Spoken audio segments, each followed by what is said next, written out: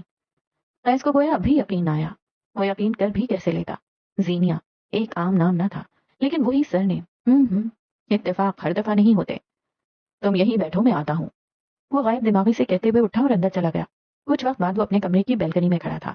اس کے ہاتھ میں وہی موبائل فون تھا، اس کا رازدار. وہ جس پہ کئی وائس فلٹرز لگے تھے، لیکن اس بار وہ بغیر فلٹر کے کال ملا رہا تھا. ساتھ ساتھ بیلکنی میں سے نظر آتی زینیا کو بھی دیکھ رہا تھا. وہ روئی کو دوا میں ڈبو کر اپنے زخم صاف کر رہی تھی. چہرے پہ رندھا ہوا سا تاثر تھا. اسے تکلیف ہو رہی تھی. آنکھیں بار بار نمکین پانی سے بھر رہی تھیں. کئی بار اس نے لبوں کو سختی سے میچ کر خود کو کراہنے سے روکا تھا. یہاں سے دور پہاڑوں کے شہر میں آؤ تو حاکم نواب کے گھر کی بیٹھک میں رکھا ٹیلی فون چنگھاڑتے ہوئے اپنی آواز آدھے گھر کو سنا رہا تھا.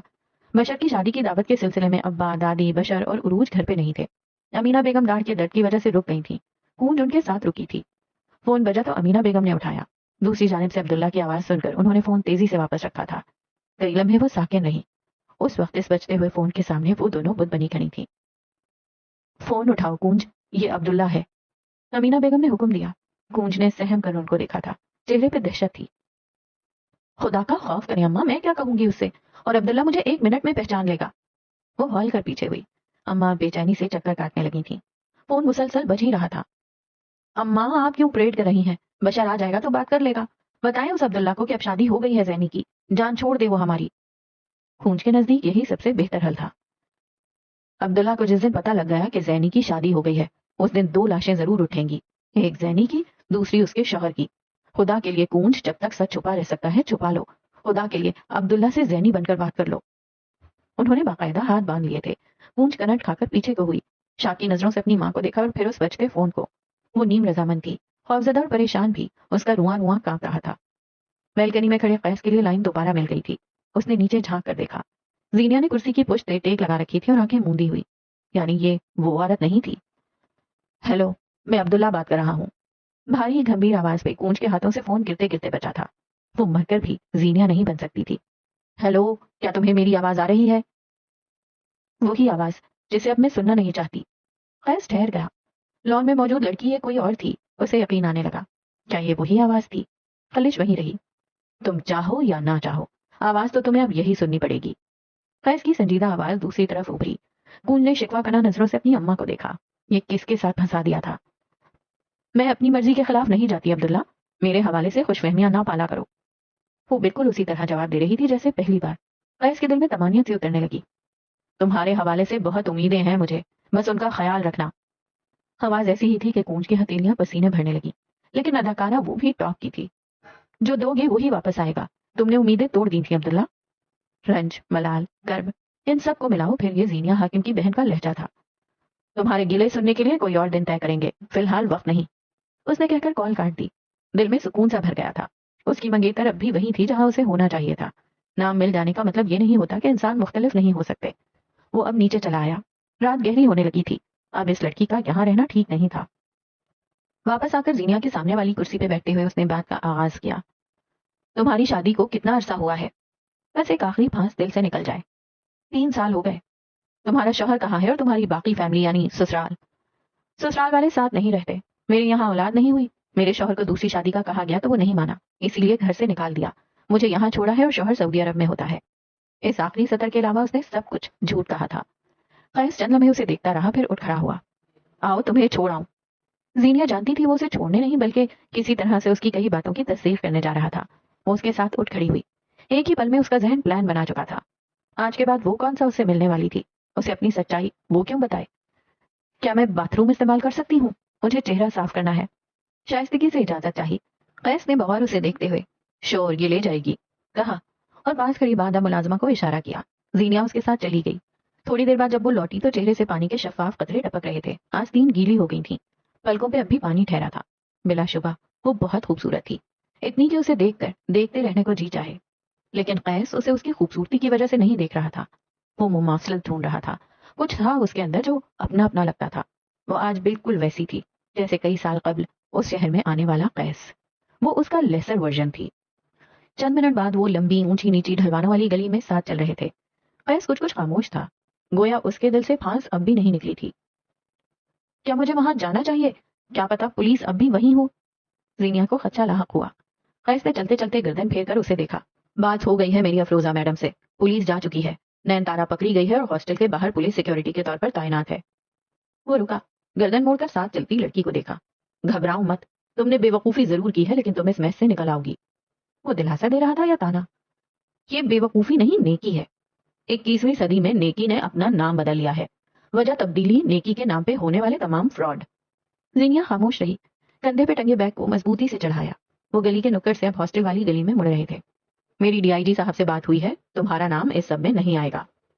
زینیا نے اسے دیکھنا چاہا لیکن اب وہ سامنے دیکھ رہا تھا. جانے اس کے تاثرات کیا رہے ہوں گے. اپنے شوہر کو نہیں بتاؤ گی آج یہاں کیا کچھ ہوا ہے؟ ضرورت نہیں ہے, شک کرے گا. زینیا کی آواز ہلکی تھی. اور اس بیگ کا کیا؟ تمہارا گروہ کب آئے گا اسے لینے؟ میرا اگر کوئی گروہ ہوتا تو میں ان سے درخواست کرتی کہ تمہیں جان سے مار دیں. وہ برہم ہوئی. میں تمہارا محسن ہوں, کیا تمہیں زیب دیتا ہے میرے لیے ایسے الفاظ کہو؟ اسے صدمہ لگا تھا. کیا تم پلیز تھوڑی دیر کے لیے چپ نہیں ہو سکتے؟ میرے سر میں درد ہو رہا ہے. میں خاموش رہوں؟ میرے گھر میں کئی کلو ڈرگز ہے اور تم کہہ رہی ہو میں خاموش رہوں؟ وہ سینے پہ ہاتھ رکھ کر بے یقینی سے بولا. وہی ڈرگز پھانک کر مر جاؤ. وہ دل ہی دل میں بڑبڑائی. جب بولی تو بس اتنا, میں 1-2 دن میں وہ بیگ لے جاؤں گی اور ساری ڈرگز جلا دوں گی. تمہیں یہ سب کرنے کی ضرورت نہیں ہے, میں ڈسپوز کر دوں گا. یہاں نہیں ہو, اپنے لیے مشکلات مت بڑھاؤ. وہ دھوپ چھاؤں جیسا شخص تھا, کبھی جھلسا دیتا تھا اور کبھی ٹھنڈی چھاؤں دیتا تھا. اول تو مجھے تمہاری بات پہ اعتبار نہیں ہے, دوم تم مجھے اتنے فیور کیوں دے رہے ہو؟ ہاسٹل کے باہر وہ دونوں رک گئے. سیاہ شلوار قمیص والا مرد براہ راست اس کی آنکھوں میں دیکھ رہا تھا. یہ شہر, جب میں یہاں نیا تھا تو اس نے مجھ سے بہت کچھ چھینا ہے. یہاں کے لوگ مانسٹرز ہیں. تم یہاں نئی ہو, میرا عکس دکھتا ہے تم میں. ایک اور چھوٹے شہر سے آنے والے انسان کو علاقائی تعصب کا شکار نہیں بننا چاہیے. یہ شہر تمہیں بہت کچھ سکھائے گا زینیا حاکم. تجربے کم, باتوں سے زیادہ سیکھو. اگلی بار کسی کے گھر میں داخل ہونے سے پہلے 1000 دفعہ سوچنا. ہر کوئی قیس نہیں ہوتا. اچانک سے وہ اتنا نرم ہو گیا تھا کہ یقین نہیں آتا تھا. حقیقت یہی تھی کہ اس لڑکی میں اسے اپنا پچھلا ورژن نظر آیا تھا. اور جن لوگوں نے اپنی زندگی میں برے تجربے کیے ہوں وہ اپنے جیسوں کو بچا لیا کرتے ہیں. ایسے لوگ سیویئر ہوتے ہیں. اسی پل دروازے پہ افروزہ بیگم نمودار ہوئی. سخت مسترب چہرہ, اڑی اڑی سی رنگت. زینیا کو دیکھتے ہی تاثرات میں سختی اتر آئی. دروازے پہ کھڑے کھڑے ہی اسے سخت سست سنائی, چھڑکا ڈپٹا اور پھر اندر دفان ہو جانے کا اشارہ کیا. قیس وہیں کھڑا رہا. وہ اندر چلی گئی تو افروزہ بیگم کا دھیان قیس پہ جا ٹکا. یہ چھوٹے علاقوں کے غریب بچے, جانتے ہو ان کو ڈیل کرنا کتنا مشکل ہوتا ہے. وہ قیس کو اچھے سے جانتی تھی, ویدی کے توسط سے. اس کے علاوہ کئی بار پارک میں ملاقات بھی ہو چکی تھی. ہم چھوٹے علاقوں سے آنے والے اپنی مرضی سے نہیں آتے. کئی بار بھیجا جاتا ہے اور کئی بار لایا جاتا ہے. ہمیں ڈیل کرنے کے بجائے اگر قبول کر لیں تو مشکل نہیں ہوتی. قیس ایسے انداز میں بولا کہ افروزہ نے ٹھہر کر اسے دیکھا. یہ شخص آج مختلف لگا تھا. اس کی آنکھوں میں ماضی بول رہا تھا. تمہارا شکریہ قیس, تم نے اپنی دوست کی خاطر ہی صحیح ہماری بہت مدد کی ہے. پولیس یہاں سے صرف تمہارے تعلقات کی وجہ سے گئی ہے. قیس نے سینے پہ ہاتھ رکھا, گویا شکریہ قبول کیا ہو. وہ لڑکی میری دوست نہیں ہے, میں اسے جانتا تک نہیں. البتہ میں تو یہ بھی نہیں جانتا کہ وہ آئی کہاں سے ہے. یوں نام نہ جوڑیں افروزہ. لو، تمہیں نہیں بتایا اس نے؟ بلوچستان سے آئی ہے، تمہارے صوبے سے بلوچستان یونیورسٹی سے ٹاپ کیا ہے ویسے۔ وہ آگے کو ہوئی، شرارت سے اسے دیکھا۔ 3 سال سے شادی شدہ ہے، تمہارا کوئی چانس نہیں ہے، اوپر سے شوہر ایسا شکی مزاج ہے کہ اللہ معاف کرے۔ وہ بولنے پہ آئی تو بولتی چلی گئی۔ قیس مسکرایا تھا۔ خدا کا خوف کرے، میں منگنی شدہ ہوں اور کسی عورت کے بارے میں سوچنے کا وقت نہیں ہے میرے پاس۔ شانے اچکائے۔ خیر وہ میرے صوبے سے ہے، بس یوں سمجھ لیں، اسی لیے مدد کی ہے۔ جب لمحے وہیں کھڑا رہا، مختلف معاملات کے بارے میں بات کرتا ہوا، پھر اس نے جانے کو اپنے قدم موڑے۔ اسی لمحے اسے بالکنی میں کوئی نظر آیا، ساتھ ساتھ ہلکی آواز بھی آتی تھی۔ میں کسی مسئلے میں پھنس گئی تھی، ورنہ کیوں نہ اٹھاتی تمہارا فون؟ تمہیں ہو کیا گیا ہے؟ ہاں تو اگر شوہر ہو تو سر پہ چڑھ جاؤ گے؟ بالکنی میں کھڑی زینیا یہاں سے وہاں چکر لگاتے برہمی سے کہہ رہی تھی۔ قیس نے چند لمحے رک کر اسے دیکھا اور پھر آگے بڑھ گیا۔ ناموں کے ایک ہونے کا مطلب یہ نہیں کہ انسان ایک ہی ہو۔ واپس گھر کی طرف جاتے ہوئے اس کا دل ہلکا تھا، ہوا سے بھی ہلکا۔ یہاں سے دبے دبے قدم لیتے ہوئے بالکنی میں آؤ تو زینیا نے قیس کے جاتے ہی وہ جعلی کال بھی ختم کر دی تھی۔ تھکے تھکے قدم لیتی اب وہ بیڈ کی طرف چلی آئی اور پھر ڈھہ سی گئی۔ سارا بدن تھکن سے چور تھا، کمرہ بکھرا ہوا، اپنی بربادی کی تمام داستان سناتا ہوا۔ اسی لمحے اس کے کمرے کا دروازہ ایک دھاڑ سے کھلا۔ شیزل سیمسن تنے ہوئے تاثرات لیے اندر آئی۔ زینیا اسے دیکھتے ہوئے چند منٹ پیچھے چلی گئی۔ سفید بتیوں والے محل کا باتھ روم، زخمی چہرے والی لڑکی نے موبائل کان سے لگا رکھا تھا۔ واش بیسن کا نل کھول کر اس نے پانی کی دھار بہنے دی۔ سلسلہ مل گیا تھا۔ سامنے سے کچھ کہا گیا تھا لیکن بغیر کچھ سنے اس نے اپنی کہی۔ میں ایک آدمی کے ساتھ ہاسٹل واپس آؤں گی، وہ میری تفصیلات پوچھنے کی کوشش کرے گا۔ یاد رکھو میں پنجگور سے ہوں اور میری شادی کو 3 سال ہو چکے ہیں۔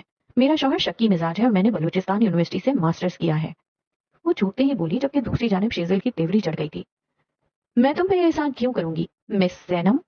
آخری الفاظ چبا چبا کر ادا کیے۔ کیونکہ میں بھی وائف پہ یقین رکھتی ہوں اور تمہاری وائف کہتی ہے کہ ایک دن تمہیں میری ضرورت پڑ سکتی ہے۔ تم مجھے فیور دو، میں احسان نہیں بھولوں گی۔ اس نے کھٹ سے کال کاٹ دی۔ حال میں کھڑی شیزل تندہی سے اسے گھور رہی تھی۔ یہ کیا حرکت تھی زینیا؟ تم نے مجھے جھوٹ بلوایا؟ آنٹی کو میں نے کس طرح سے منایا ہے تم جانتی ہو؟ زینیا نے جواب نہیں دیا، بس یوں ہی پڑی رہی۔ بے خودی اور جذباتیت میں وہ جو کر چکی تھی اسے اب یاد آ رہا تھا۔ تم نے نین تارا سے جھگڑا کیا، مجھے لڑکیوں نے بتایا ہے، تم گھر سے بھاگ گئی۔ تم نے زینیا، تم نے وہ بیگ اب بھی اپنے پاس رکھا ہوا، تم پلیز میرا دماغ نہ خراب کرو، جو چاہیے وہ مانگو۔ وہ بیزاری سے بڑبڑائی۔ اب کہ شیزل کے صبر کی حد ہو چکی تھی، وہ بھپری شیرنی کی طرح اس کے قریب آئی اور بازو سے کھینچ کر سیدھا کر کے بٹھایا۔ زینیا کا بازو بری طرح جلنے لگا۔ کیا بدتمیزی ہے یہ؟ زینیا گڑائی تھی۔ شیزل سرخ ہوتی آنکھوں سے اسے دیکھ رہی تھی۔ تمہیں لگتا ہے میں ہر دفعہ تمہاری مدد صرف اس لیے کرتی ہوں کیونکہ مجھے تم سے کچھ چاہیے؟ زینیا جواب دیے بغیر اسے دیکھتی رہی۔ میں شیزل سیمسن صرف اپنے لیے جیتی ہوں، اپنی مدد کرتی ہوں، اپنے ساتھ خوش رہتی ہوں، لیکن اگر یہی سب کچھ میں کسی اور کے لیے کرنا چاہوں تو سمجھ جاؤ میں اسے بچانا چاہ رہی ہوں۔ سرگوشی کر کے وہ پیچھے کو ہوئی۔ اسے غصہ آ رہا تھا، حد سے زیادہ غصہ۔ میز پہ رکھے جگ سے پانی کا گلاس بھر کر اس نے غٹا غٹ پی لیا۔ پھر زینیا نے اسے بیڈ کی پائدنی کے قریب بیٹھتے دیکھا۔ آنکھیں بند کرتے ہوئے وہ گہرے سانس لے رہی تھی۔ ایک سانس، کام ڈاؤن شیزل۔ دوسری سانس، تمہیں تمہارے اعصاب پہ قابو ہے۔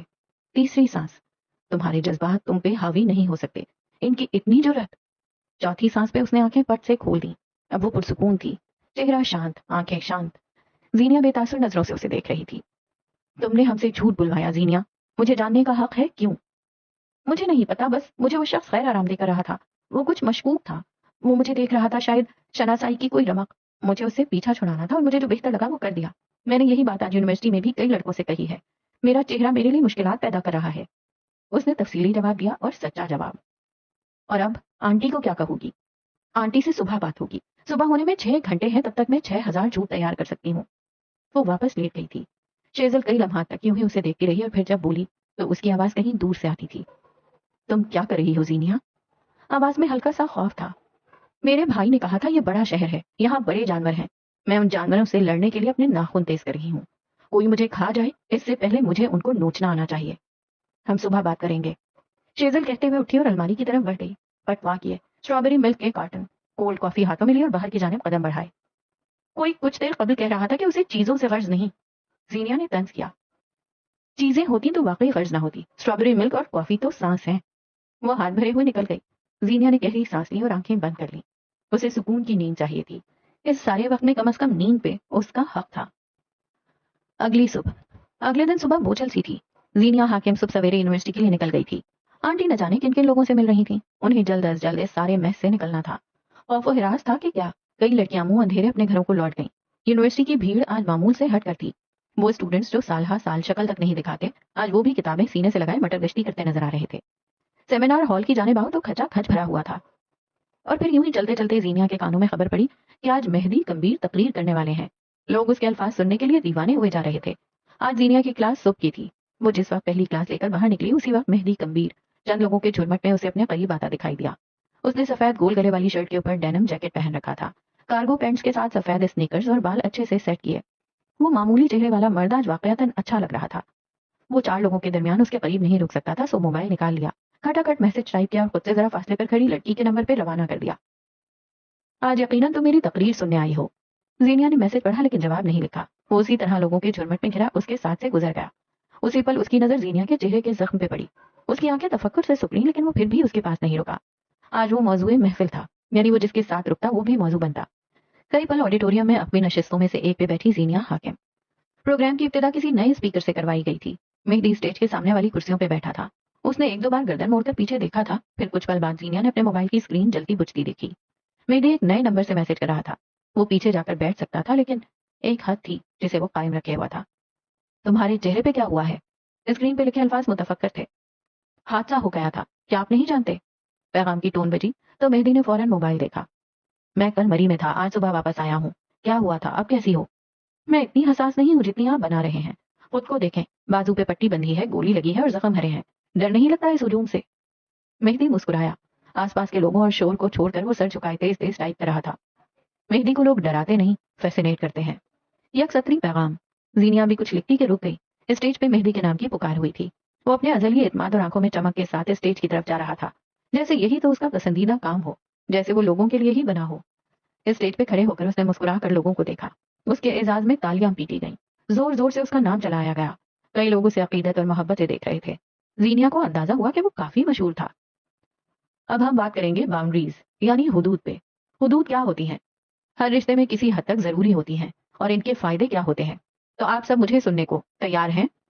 سنجیدگی سے پوچھا. جوش, اشتیاق, والہانہ پن سب گٹمٹ ہونے لگے. سب سے پہلے میں آپ کو بتا دوں کہ حدود کا مطلب کیا ہوتا ہے. وہ اسٹیج پہ یہاں سے وہاں چلتے لوگوں کی آنکھوں میں آنکھیں ڈال کر کہہ رہا تھا. حدود کا مطلب ہے کہ جب آپ کو کسی انسان کی کوئی بات بری لگے, اس کی کسی عادت سے آپ بیزار ہوں, یا پھر اپنے بارے میں کی جانے والی کوئی بات پسند نہ ہو, تو اس انسان کو روکا کیسے جائے. ہم سب سنتے ہیں کہ باؤنڈری بناؤ, باؤنڈری بناؤ, لیکن آخر یہ باؤنڈری ہے کیا چیز؟ اس نے چہروں پہ ناسمجھی سجائے لوگوں کو دیکھا. ہاسٹل کے کمرے میں بیٹھی زینیا حاکم کے لیپ ٹاپ کی اسکرین پہ کونج کا بجھا بجھا سا چہرہ تھا. زینیا برہمی سے اسے دیکھ رہی تھی. تم نے فریحہ اور فرہین سے دوستی کر لی, اور ان دونوں نے تمہاری تصاویر گروپ میں بھیج دی. اب مجھے بتاؤ, اسلام آباد سے جوتوں کا ہار بھیجوں یا پھر یہاں بیٹھ کر میں اپنا سر پھاڑ دوں؟ تمہیں آخر ضرورت کیا تھی ان دونوں سے دوبارہ دوستی کرنے کی؟ یار زینی, دوستی کرنا گناہ تو نہیں, اور میں نے ان کو معاف کر دیا. بات ختم ہو گئی, اب بس بھی کر دو. کونج نے بات ہوا میں اڑانی چاہی, لیکن شاید زینیا ایسا نہیں چاہتی تھی. اچھا ٹھیک ہے, تم بتاؤ میں کیا کرتی. معاف نہ کرتی اسے. ہمارے نبی نے کیا سکھایا ہے؟ معافی, درگزر, یا ان کا پیغام چھوڑ دیں؟ میں دین کے بارے میں زیادہ نہیں جانتی, لیکن میں معافی اور حدود کا فرق جانتی ہوں. میں نے یہ نہیں کہا کہ معاف مت کرو, میں نے یہ کہا ہے کہ معافی کے بعد پہلے والی جگہ نہ دو. یہ حدود ہوتی ہیں کونج, ایک دفعہ ہرٹ کرنے والا بار بار کرے گا, اس لیے ایک لکیر کھینچ کر اسے بتاؤ کہ اس کے پار آنا برا ہوگا. خدا کا واسطہ ہے زینی, میں کونج حاکم ہوں, میرے لیے سب کچھ اتنا آسان نہیں جتنا تمہیں لگتا ہے. حدود کیا ہوتی ہیں؟ کیا ایک لکیر, ایک جھگڑا, تیز ترش لہجے میں سمجھائی گئی ایک بات؟ حدود نرمی سے طے کی جاتی ہیں. آپ کو نہیں پسند آپ کے دوست, آپ کے خاندان یا آپ کے کسی عزیز کے بارے میں غلط بات کہیں, تو انہیں آرام اور تحمل سے بتائیں کہ آج کے بعد یہ بات نہ کی جائے ورنہ وہ آپ کو کھو دیں گے. آپ کو نہیں پسند کوئی آپ کے قد, عمر, رنگت, بال یا پھر کسی انسیکیورٹی کے بارے میں بات کرے, مذاق اڑائیں, تو انہیں روکیں. آج بھی دیر نہیں ہوئی, اپنے لیے ایک حد قائم کرنے میں کبھی دیر نہیں ہوتی. اوہ, یعنی بھابھی اپنا سارا کام تم سے کرواتی ہے؟ کیوں, کیا تم اس کی نوکر لگی ہو؟ گھر اس کا ہے نا, بشر اس کا شوہر ہے نا, کام خود کیوں نہیں کرتی؟ کونج ہاتھ اٹھا کر اسے آہستہ بات کرنے کو کہہ رہی تھی, لیکن وہ زینیا ہی کیا جو کسی کی سن لے. آئندہ سے تم اس کے حصے کا کام نہیں کرو گی. اسے میکے جانا ہے تو اپنا حصہ دے پھر جائے. زینیا کا لہجہ حتمی تھا. اگر میں نے دوبارہ سنا کہ اس نے اپنے کام بھی تمہارے سر تھوپ دیے ہیں تو خدا کی قسم مجھ سے برا کوئی نہیں ہوگا. کونج کے چہرے پہ رندا ہوا تاثر تھا. وہ مجھ سے کام نہیں کرواتی, وہ بیچاری تو بس بیمار رہتی ہے اور اسی وجہ سے خود اسے آفر کر دیتی ہوں. تم بات کو کہاں سے کہاں لے گئی ہو؟ زینیا نے اسکرین کے پار اپنی بہن کو دیکھا.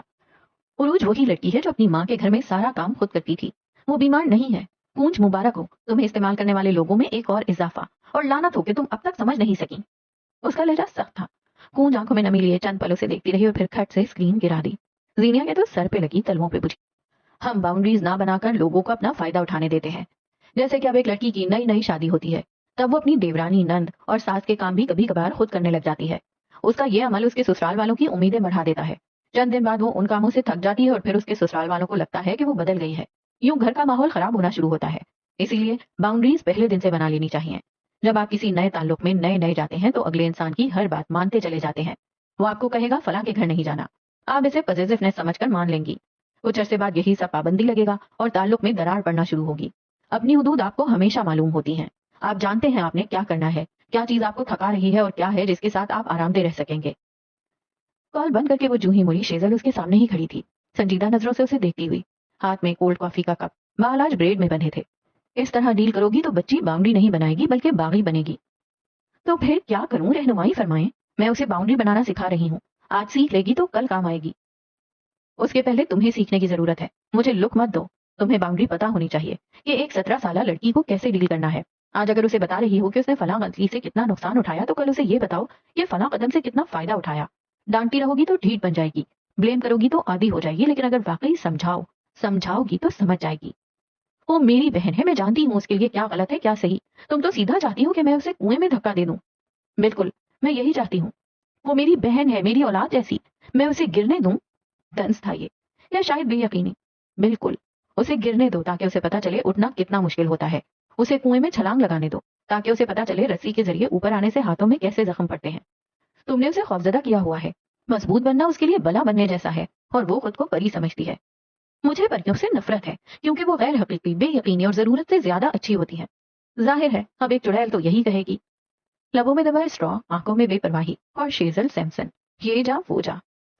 باؤنڈری بنانے کا کوئی الگ سے وقت نہیں آتا. اگر آپ کو لگتا ہے شروعاتی وقتوں میں آپ حدود نہیں بنا سکے تو اب بنائیں. کچھ کام ابھی اور اسی وقت کیے جاتے ہیں. یہ باؤنڈریز سب سے پہلے تو سامنے والے کو حیرت ادا کریں گی, پھر مشتعل, اور اس کے بعد دو چیزیں ہوں گی.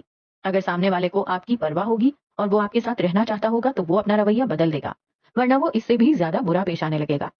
لیکن کیا ضروری نہیں ہے کہ ہم اپنے ساتھ موجود انسان کی حقیقت جان لیں, ہمیں معلوم ہو سکے کہ ہمارے لیے اس کے جذبات کیا ہیں, تعلق میں ہماری اہمیت کیا ہے. کبوتر کی طرح آنکھیں بند کر لینے سے بلی آپ کی جان بخشی نہیں کرے گی. آنکھیں کھول کر سامنے دیکھیں, پھر اگر جان گئی بھی تو کیا پرواہ, کم از کم آپ نے کوشش تو کی. شیزل کے جانے کے بعد وہ سر ہاتھوں میں گرائے بیٹھی تھی. جب تک وہ اپنی بہن کے ساتھ تھی تب تک سب اچھا تھا, کم از کم اس کے سامنے تھا. اس وقت اسے واقعتاً اپنی چھوٹی بہن کی فکر ہوئی. فون کی آہٹ پہ اس نے گردن موڑ کر دیکھا. مالاج کی واٹس ایپ کال آ رہی تھی. جلتی آنکھیں مونتے ہوئے خود کو بیڈ پہ گرا دیا اور موبائل کان سے لگایا. کیسی ہو, کیا کر رہی ہو؟ دلکش لہجہ اس کی سماعتوں سے ٹکرایا. زینیا نے محسوس کیا, کوئی تو ہو جو تپتی دھوپ میں سائبان بنے. میں ٹھیک ہوں, آپ کیسے ہیں, کام کیسا جا رہا ہے؟ میں بھی ٹھیک ہوں, تمہیں میرے سے زیادہ کام کی فکر نہیں ہے؟ کل رات بھی یہی پوچھا تھا اور اب بھی تمہیں. کیا لگتا ہے میں یہاں فارغ بیٹھا ہوں؟ وہ چڑھ ہی دوڑا تھا. میں نے ایسا کچھ بھی نہیں کہا بالاج بڑھائیں مت. آپ اپنی ورک پلیس کا غصہ مجھ پہ مت اتارا کریں. حد قائم کی گئی, چاہے کچھ دیر سے ہی صحیح. چند لمحے وہ مزید بولتا رہا اور زینیا جواب دیتی رہی. کچھ وقت بعد وہ نرم پڑ چکا تھا جب زینیا نے نرمی سے بات کا آغاز کیا. میں کل ایک پرائیویٹ ایجنسی میں انٹرویو دینے جا رہی ہوں. صرف شادیوں میں فوٹوگرافی کرنی ہوگی اور بس. میں آپ کو ڈیٹیلز بھیجتی ہوں. پڑھنے گئی ہو, بس پڑھائی پہ دھیان دو نا. ضرورت کیا ہے اس فوٹوگرافی کی, خام مخام مردوں کے بیچ اٹھنا بیٹھنا. وہ واضح طور پر غیر آرامدہ ہوا تھا. آپ کو اگر شادی کرنی تھی تو خاندان میں 10 اور لڑکیاں تھیں جن کو کیریئر نہیں گھر بنانا تھا. ان کو کیوں نہیں منتخب کیا؟ لہجہ دھیما تھا مگر مضبوط. میں ہر روز ایک ہی بات آپ کو بار بار نہیں سمجھا سکتی, اور نہ مجھ سے کہا کریں کہ میں کیریئر چھوڑ دوں.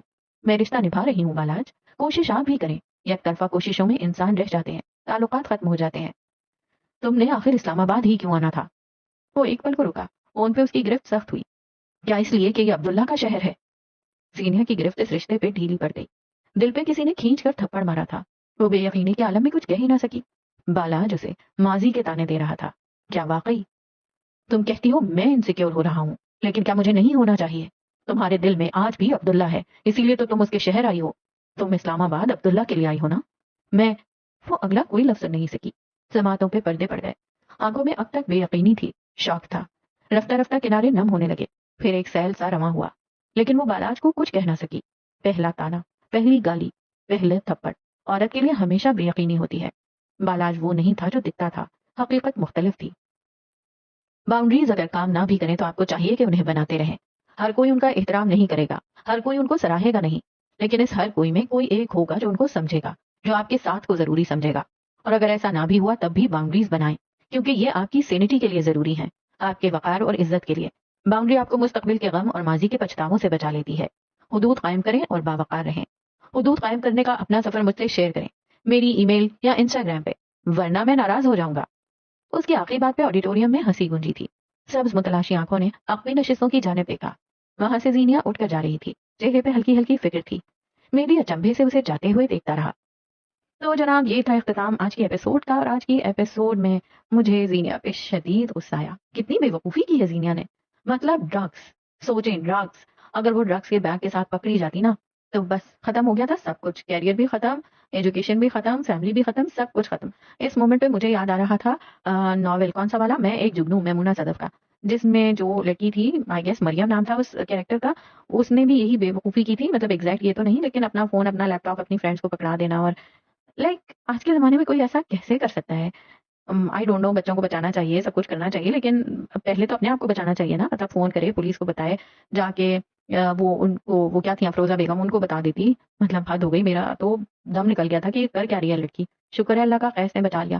ویسے تو مجھے قیس سے ہمدردی ہو رہی تھی، میرا دل چاہتا تھا یہ کوئی بیڈ کیریکٹر نہ ہو، گرے، چلو تھوڑا بہت گرے چل جاتا ہے لیکن ڈارک گرے نہ ہو۔ لیکن ابھی جو کیا قیس نے، زینیا کو بچایا، اس کو پروٹیکٹ کیا، تو اس موقع پہ تو مجھے لگ رہا ہے قیس جو ہے نا وہ کوئی ڈھنگ کا انسان بننے جا رہا ہے۔ بہرحال دیکھتے ہیں قیس کیا کرتا ہے، مہدی کیا کرتا ہے، اور باؤنڈری سیٹ کرنے کے سلسلے میں آپ اور میں کیا کرتے ہیں۔ اللہ حافظ۔